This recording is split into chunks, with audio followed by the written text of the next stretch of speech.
Macam mana watak Upin Ipin yang botak ni boleh terkenal padahal dia botak je? Botak, botak, botak. Untuk menjawab soalan tu, kita kena tengok balik pada UPP musim pertama ketika ianya pertama kali dihasilkan. Dan ketika itu, watak Upin Ipin ni dipilih sebagai watak yang botak sebab pihak produksi Letskop dia tak ada masa nak buat rambut yang detail.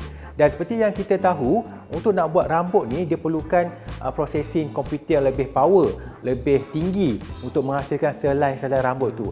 Dan pada tahun itu, ketika itu, Letskop rasa benda ni terlalu makan masa, dan bila kita terlalu makan masa, jadi kos produksi pun akan meningkat. Jadi sebab itulah ketika itu Letskop decide untuk tak nak buat rambut, dia biarkan botak, Ipinnya botak dan Upin ada rambut selai je. Walaupun tindakan ini nampak macam menjimatkan masa, tetapi secara tak langsung je dia buat macam watak Upin Ipin ni begitu unik dan nampak sangat comel